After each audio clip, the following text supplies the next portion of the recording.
નમસ્તે. આજે આપણે શીખીશું સ્વાધ્યાય 3.2. સ્વાધ્યાય 3.2માં આપણને સમાંતર બાજુ ચતુષ્કોણ આપ્યો છે એક્સ વાય ઝેડ ડબલ્યુ. સમાંતર બાજુ ચતુષ્કોણમાં સામસામેની બાજુઓ સામસામેના ખૂણાઓ સરખા હોય છે અને બે વિકર્ણો જે છે એ પરસ્પર એકબીજાને દુભાગે છે. દુભાગે મતલબ કે બંનેના માપ સમાન અંતરાલમાં છેદે છે. ચાલો, પહેલી બેંક આપી છે, પહેલી ખાલી જગ્યા છે એક્સ વાય બરાબર ખાલી જગ્યા. તો એક્સ વાય છે નીચેની બાજુ, એની સામેની બાજુની એ સરખી હોય છે, માટે એક્સ વાયની સામેની બાજુ છે ડબલ્યુ ઝેડ. આપણો જવાબ આવશે અહીં ડબલ્યુ ઝેડ. બીજી ખાલી જગ્યા છે વાય ઝેડ બરાબર ખાલી જગ્યા. વાય ઝેડને સમાન બાજુ કઈ છે તો એની સામેની બાજુ એક્સ ડબલ્યુ. જવાબ આવશે એક્સ ડબલ્યુ. ચાલો, રેખાખંડ એક્સ વાયની સમાંતર ખાલી જગ્યા છે સમાંતર, એમાં પણ સમાંતર બાજુ ચતુષ્કોણ છે માટે સામેની બાજુ સમાંતર એક્સ વાયને સમાંતર ડબલ્યુ ઝેડ. અને રેખાખંડ વાય ઝેડને સમાંતર ખાલી જગ્યા છે તો વાય ઝેડ એને સમાંતર એક્સ ડબલ્યુ. રેખાખંડ એક્સ ડબલ્યુ. ચાલો, માપ ખૂણો ડબલ્યુ એક્સ વાય. માપ ખૂણો ડબલ્યુ એક્સ વાય મતલબ કે આ ખૂણો. આ ખૂણાની સામેનો ખૂણો કયો છે જે એ બંને એકબીજાને સમાન હશે, તો એની સામેનો ખૂણો છે માપ ખૂણો ડબલ્યુ ઝેડ વાય. જવાબ લખીશું માપ ખૂણો ડબલ્યુ ઝેડ વાય. અહીં આજુબાજુના બંને સમાન છે, એક્સની જગ્યા આવશે ઝેડ. ચાલો, માપ ખૂણો X Y Z. X Y Z આ ખૂણો છે આ, એને સામેનો ખૂણો છે ખૂણો એક્સ ડબલ્યુ ઝેડ, માટે લખીશું માપ ખૂણો એક્સ ડબલ્યુ ઝેડ. ચાલો, હવે બાજુ આપી છે એક્સએમ. એક્સએમ એટલે વિકર્ણનો આ ટુકડો છે, આની એના વિકર્ણના બીજા ટુકડાને એ સમાન છે, માટે એનો જવાબ આવશે એમ ઝેડ. ચાલો, વાય એમ આ બાજુ છે તો એની સામેની એમ ડબલ્યુ. ચાલો, માપ ખૂણો Z W X. Z W X મતલબ આ ખૂણો, અને માપ ખૂણો W X Y. W X Y મતલબ આ ખૂણો. બંને પાસ પાસેના ખૂણાઓ છે. સમાંતર બાજુ ચતુષ્કોણમાં પાસ પાસેના ખૂણાઓનો સરવાળો 180 હોય છે, એ પૂરક કોણ હોય છે, માટે અહીં જવાબ આવશે 180 અંશ. એ જ રીતે માપ ખૂણો W X Y. W X Y એ આ ખૂણો છે, અને ત્યાર પછી X Y Z. X Y Z આ પણ પાસ પાસેના ખૂણાઓ છે, માટે એ પણ આવશે 180 અંશ. આગળ જોઈએ 11મી ખાલી જગ્યા. માપ ખૂણો X Y Z. X Y Z આ ખૂણો, અને માપ ખૂણો Y Z W. Y Z W એ પણ એની પાસેનો ખૂણો છે, માટે એ બંનેનો સરવાળો પૂરક કોણો છે, માટે 180 અંશ. એ જ રીતે અહીં પણ જોઈએ તો Y Z W. Y Z W અને માપ ખૂણો Z W X. Z W X આ બંને ખૂણો પણ પાસ પાસેના છે, પૂરક કોણ, માટે 180 અંશ. હવે જોઈએ પ્રશ્ન 2. પ્રશ્ન 2માં સમાંતર બાજુ ચતુષ્કોણ આપ્યા છે, જેમાં આપણે એક્સ વાય અને ઝેડના મૂલ્યો શોધવાના છે. અહીં જોઈએ તો સમાંતર બાજુ ચતુષ્કોણમાં પહેલો ખૂણો છે 105 અંશ. સમાંતર બાજુ ચતુષ્કોણમાં સામેના ખૂણાઓ સમાન હોય, માટે 105ની સામે વાય ખૂણો છે, માટે વાયનું મૂલ્ય થશે 105 અંશ. ચાલો, હવે સમાંતર બાજુ ચતુષ્કોણમાં પાસ પાસેના ખૂણાઓ પૂરક કોણો હોય છે, મતલબ એક્સ અને 105 આ બંને એકબીજાને પૂરક કોણો છે, એ બંનેનો સરવાળો 180 અંશ થશે, માટે અહીં લખીશું એક્સ વત્તા 105 અંશ બરાબર 180. 105ને હું જમણી તરફ લઈ જઈશ, માટે એક્સ બરાબર 180 ઓછા 105 અંશ. જવાબ મળશે એક્સ બરાબર 75 અંશ. એ જ રીતે એક્સની સામેનો ખૂણો છે ઝેડ. સામેના ખૂણાઓ સમાન હોય, માટે ઝેડ બરાબર 75 અંશ. ચાલો, હવે જોઈએ બીજો દાખલો. બીજા દાખલામાં પણ એક ખૂણો આપ્યો છે 65 અંશ. એની સામે છે વાય. સામેના ખૂણાઓ સરખા, માટે વાય બરાબર 65 અંશ. ચાલો, હવે પાસ પાસેના ખૂણાઓ પૂરક કોણો, તો એક્સ વત્તા 65 બરાબર 180 અંશ. એક્સ બરાબર 180 ઓછા 65. 180માંથી 65 જશે, 115 અંશ. આ એક્સનું મૂલ્ય. એક્સની સામેનો ખૂણો ઝેડ. સામેના ખૂણાઓ સમાન માટે ઝેડ બરાબર 115 અંશ. ચાલો ત્રીજા દાખલામાં જોયું છે તો અહીં આપણને સમાંતર બાજુ ચતુષ્કોણના વિકર્ણો કાટખૂણે દુભાગે છે. માટે આ જો કાટખૂણો છે તો એની બાજુમાં વય છે એ પણ આવશે 90 અંશ. કારણ કે આ બંને એક જ રેખા પરના ખૂણાઓ છે જે રેખિક ખૂણાની જોડ છે. તો એક 90 છે તો બાજુના ખૂણો પણ આવશે 90 અંશ. માટે અહીં લખીશું y બરાબર 90 અંશ. ચાલો હવે જોઈએ તો આ ત્રિકોણના 3 ખૂણાઓનો સરવાળો 180. માટે x, y અને 30 આ બંનેનો ત્રણેયનો સરવાળો થશે 180 અંશ. અહીં લખીશું x વત્તા y વત્તા 30 બરાબર 180 અંશ. સાઈડમાં લખીશું કારણ કે ત્રિકોણના 3 ખૂણાઓ. ચાલો x y નું મૂલ્ય 90 વત્તા 30 બરાબર 180. 90 અને 30 120. x વત્તા 120 બરાબર 180 અંશ. x બરાબર 180 ઓછા 120. xનું મૂલ્ય મળશે આપણને 60 અંશ. ચાલો હવે જોઈએ તો સમાંતર બાજુ ચતુષ્કોણ છે. માટે આ જે લાઈન છે એમાં ક્રોસ વિકર્ણ એ એકબીજાને દુભાગે છે. તો સમાંતર બાજુ ચતુષ્કોણમાં આપણને અહીં યુગ્મ કોણની જોડ મળશે જે આ z લખાય છે.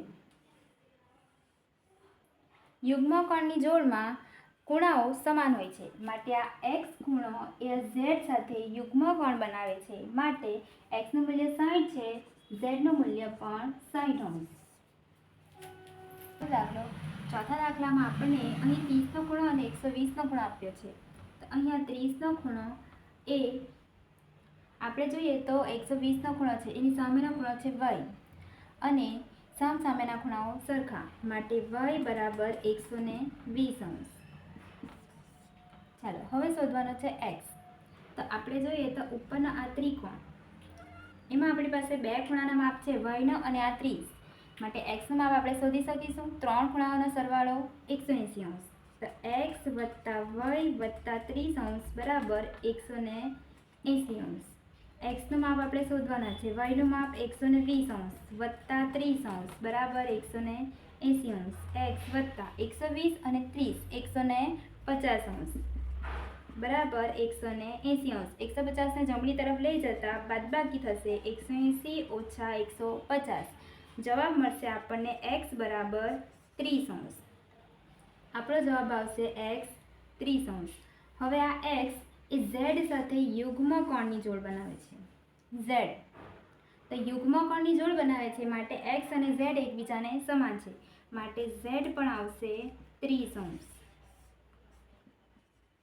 બાજુમાં લખીશું કારણ કે યુગ્મ કોણની જોડ.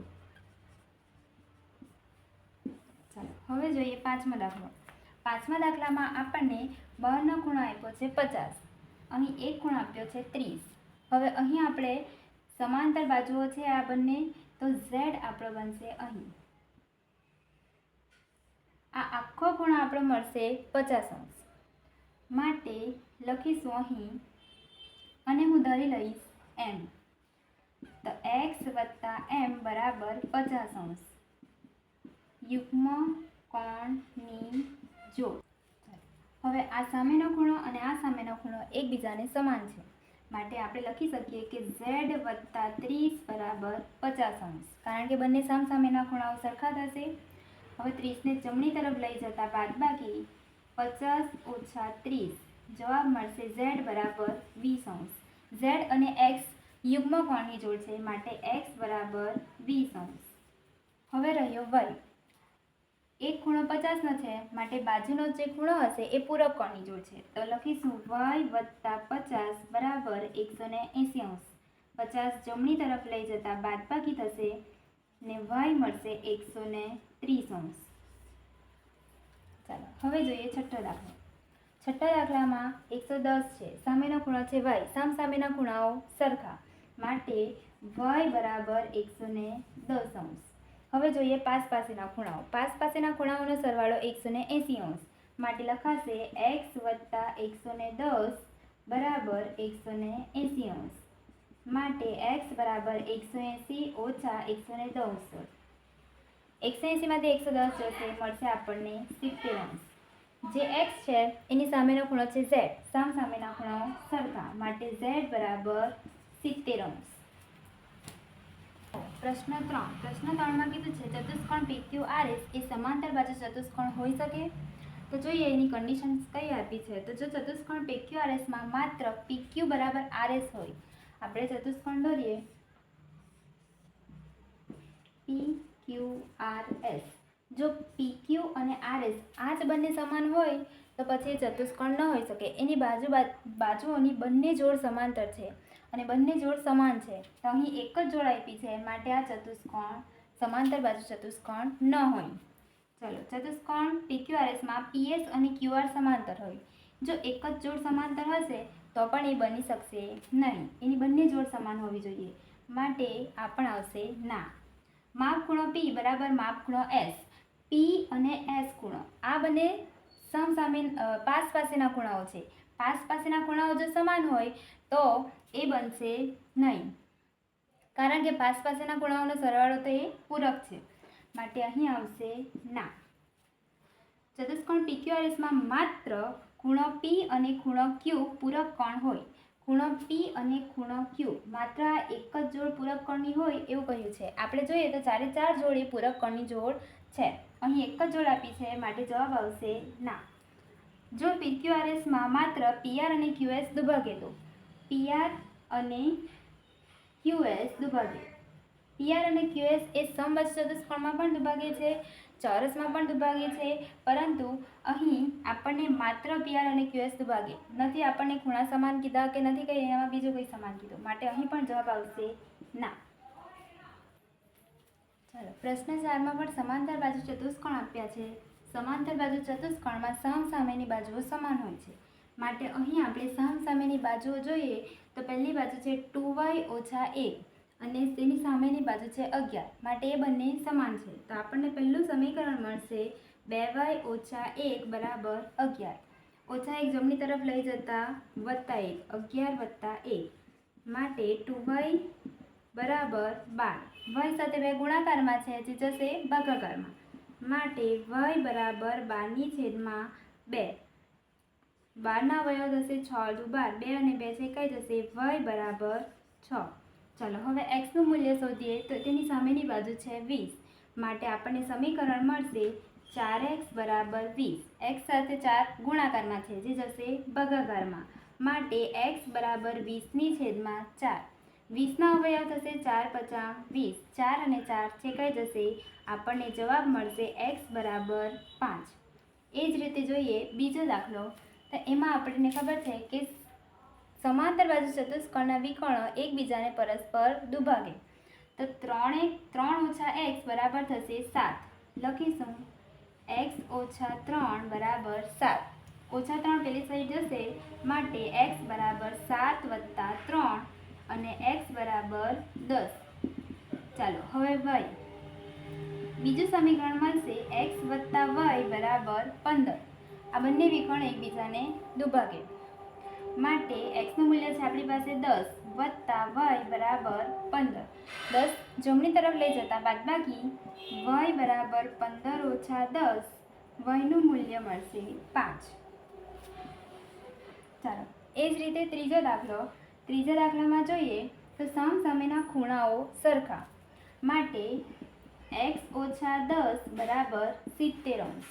ઋણ 10 જમણી તરફ જતા ધન માટે x બરાબર 70 વત્તા 10, x નું મૂલ્ય મળશે 80 અંશ. સમાંતર બાજુ ચતુષ્કોણમાં પાસ પાસેના ખૂણાઓ પૂરક માટે y વત્તા 70 બરાબર 180 અંશ. 70 જમણી તરફ લઈ જતા બાદબાકી 180 ઓછા 70 અંશ, y નું મૂલ્ય મળશે 110 અંશ. ચાલો, દાખલા નંબર 4. સામેના ખૂણાઓ સરખા. x ની સામે છે 95, x નું મૂલ્ય x બરાબર 95 અંશ. ચાલો, પાસેના ખૂણાઓનો સરવાળો 180 માટે y વત્તા 10 બરાબર 95 10 જમણી તરફ જતાં બાદબાકી y બરાબર 95 ઓછા 10 મૂલ્ય મળશે 85. પ્રશ્ન 5. પ્રશ્ન 5માં આપણને બહિષ્કોણો આપ્યા છે. આપણને ખબર છે કે કોઈ પણ બહુકોણના પ્રત્યેક બહિષ્કોણનો સરવાળો 360 અંશ હોય છે. તો અહીં પણ આપણે જોઈએ તો આપણા બહિષ્કોણો છે x 135 અને 115. ત્રણે ત્રણનો સરવાળો કરીએ x વત્તા 115 વત્તા 135 બરાબર 360 અંશ. x વત્તા 250 બરાબર 360 અંશ. 250 જમણી તરફ લઈ જતા બાદબાકી x બરાબર 110 અંશ. ચાલો બીજા દાખલામાં પણ બહિષ્કોણોના માપ લખીએ. પહેલો બહિષ્કોણ છે કાટખૂણો 90 વત્તા 60 વત્તા x વત્તા 90 વત્તા 50 બરાબર 360 અંશ. અહીં આપણે સરવાળો કરીએ 90 અને 90 180 અંશ. 180 અને 60 અને 50 110 અંશ. 290 અંશ વત્તા x બરાબર 360 અંશ. 290 જમણી તરફ લઈ જતા બાદબાકી થશે x બરાબર 70 અંશ. ચાલો પ્રશ્ન 6માં આપણને સમાંતર બાજુ ચતુષ્કોણ આપ્યો છે.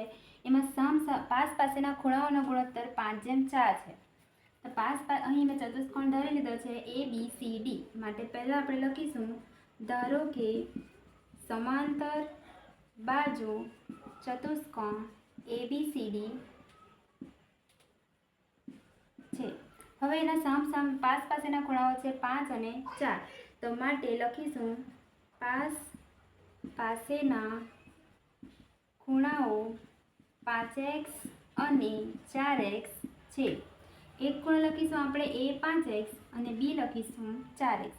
પાસ પાસેના ખૂણાઓ પૂરક હોય માટે અહીં એ બંનેનો સરવાળો થશે 180 અંશ. માટે લખીશું 5x વત્તા 4x બરાબર 180 અંશ. 5x અને 4x થશે 9x બરાબર 180 અંશ. x સાથે 9 ગુણાકારમાં છે માટે x બરાબર 180/9. 9 દુ 18. xનું મૂલ્ય મળશે 20 અંશ. આ થયું xનું મૂલ્ય. આપણને શોધવા કીધા છે ચારે ચાર ખૂણાઓના માપ. તો પહેલાં શોધીશું ખૂણો A. ખૂણો A બરાબર આપણે મૂલ્ય લીધું છે 5x બરાબર 5.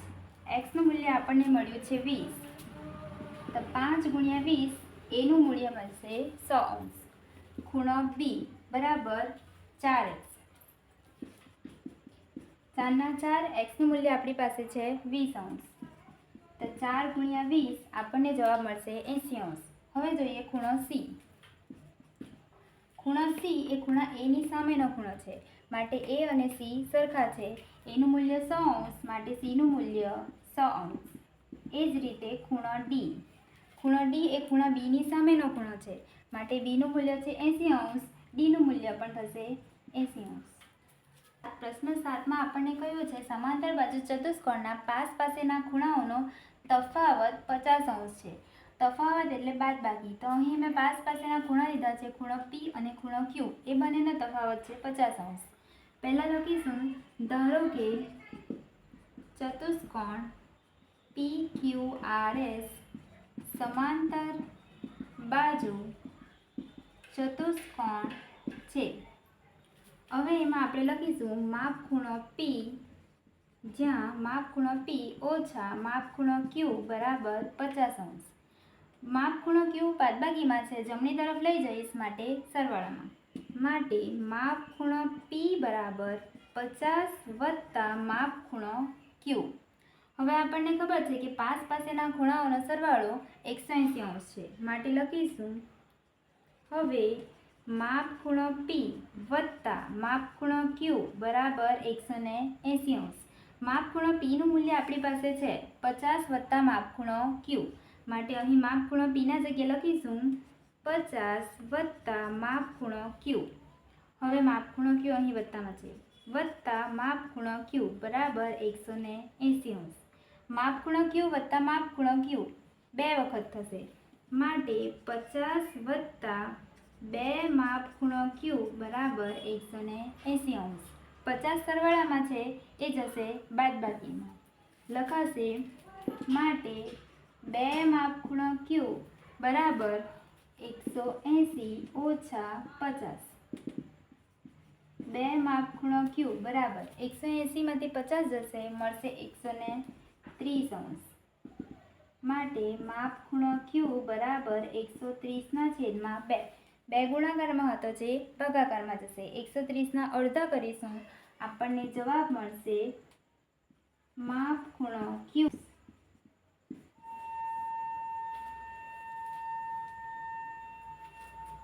ચાલો, માપ ખૂણો Q અને માપ ખૂણો S સામસામેના ખૂણાઓ છે, માટે એ સરખા થશે. માટે લખીશું અહીં માપ ખૂણો S બરાબર 65 અંશ. હવે જોઈએ માપ ખૂણો P. તો માપ ખૂણો P નું અહીં આપણી પાસે સૂત્ર છે. લખીશું માપ ખૂણો P બરાબર માપ ખૂણો Q વત્તા 50 અંશ. Q નું માપ આપણને મળ્યું છે 65, તો 65 અંશ વત્તા મળશે 115 અંશ. માપ ખૂણો P અને માપ ખૂણો R સમાન છે, માટે માપ ખૂણો R બરાબર 115 અંશ. ચાલો, પ્રશ્ન 8. પ્રશ્ન 8માં આપણને કીધું છે કે સમાંતર બાજુ ચતુષ્કોણમાં પાસ પાસેના બે ખૂણાઓના માપ એ એક ખૂણાનું માપ બીજા ખૂણાના માપ કરતાં બમણું છે. તો આપણે ધારી લઈએ કે m નું માપ x અંશ છે, તો n નું માપ એનાથી બમણું, માટે 2x થશે. હવે અહીંયા આગળ તમારે દાખલો કરવાનો છે. એમાં આપણને ખબર છે કે પાસ પાસેના ખૂણાઓનો સરવાળો 180 અંશ છે, માટે x વત્તા 2x બરાબર 180 અંશ. x અને 2x 3x બરાબર 180 અંશ. 3 ગુણાકારમાં હશે જે જશે ભાગાકારમાં, માટે x બરાબર 180/3. x નું મૂલ્ય મળશે 60 અંશ, માટે એની સામેનો ખૂણો મળશે n, જે 2x છે એ મળશે 120 અંશ. ચાલો, એ જ રીતે પ્રશ્ન 9. એમાં કહ્યું છે કે પાસ પાસેના બે ખૂણાઓનો સરવાળો એ પાસ પાસેના બે ખૂણાઓમાં એક ખૂણો એ બીજા ખૂણા કરતાં 3 ગણો છે. x નું મૂલ્ય આપણે લઈએ x અને y નું મૂલ્ય થશે એનાથી 3 ગણું, માટે 3x. આગળ દાખલો તમારાથી થશે. પ્રશ્ન 10. પ્રશ્ન 10માં આપણને એનો ગુણોત્તર આપ્યો છે 2:3:2:3. આપણે ચારે ચાર ખૂણાઓના માપ લઈ લઈએ. 2x 3x 2x અને 3x. અહીં પણ પાસ પાસેના ખૂણાઓ પૂરક કોણો, એટલે દાખલાનો જવાબ આવશે. 11મા દાખલામાં આપણને કીધું છે કે આમાં પાસ પાસેના ખૂણાઓની એક જોડ સમાન છે અને પાસ પાસેના ખૂણાઓની સમાંતર બાજુ ચતુષ્કોણમાં પાસ પાસેના ખૂણાઓ પૂરક હોય છે, માટે અહીં આપણે લઈએ a b c d. એમાં a ખૂણો અને b ખૂણો સમાન. a અને b ખૂણો બંનેનો સરવાળો થશે 180 અંશ. પહેલાં લખીશું ધારો કે ચતુષ્કોણ ABCD સમાંતર બાજુ ચતુષ્કોણ છે, માટે એમાં પાસ પાસેના ખૂણાઓનો સરવાળો થશે 180 અંશ. ખૂણો A વત્તા ખૂણો B બરાબર 180 અંશ. હવે આપણને કહ્યું છે કે બંને ખૂણા સમાન છે, મતલબ માપ ખૂણો A બરાબર માપ ખૂણો B. આ આપણને આપેલું છે, તો માપ ખૂણા A ના જગ્યા પર પણ લખીશ માપ ખૂણો B વત્તા માપ ખૂણો B બરાબર 180 અંશ. માપ ખૂણો B વત્તા માપ ખૂણો B, માટે 2 માપ ખૂણો B બરાબર 180 અંશ. 2 ગુણાકારમાં છે જે ભાગાકારમાં જશે. માપ ખૂણો B બરાબર 180/2. માપ ખૂણો B નું માપ મળશે 90 અંશ. જો એક ખૂણો એનો 90 અંશ હશે તો બીજો ખૂણો એના સમાન છે, એટલે એ પણ થશે આપણો 90 અંશ. ત્રીજો ખૂણો એની સામેનો ખૂણો પણ 90 અને બીની સામેનો ખૂણો પણ 90. આ આપણને મળશે ચોરસ. ચાલો, 12મા દાખલામાં આપણને પાસ પાસેના ખૂણાઓનો ગુણોત્તર આપ્યો છે 5x અને 13x. પાસ પાસેના ખૂણાઓ પૂરક કોણ, માટે બંનેનો સરવાળો થશે 180 અંશ. ત્રીજા દાખલામાં આપણને કીધું છે એક ખૂણા કરતાં બીજો ખૂણો એ એનાથી 8 ગણો છે. તો એક ખૂણો આપણે લઈશું x, તો બીજો ખૂણો મળશે આપણને 8x. બંનેનો સરવાળો 180 અંશ.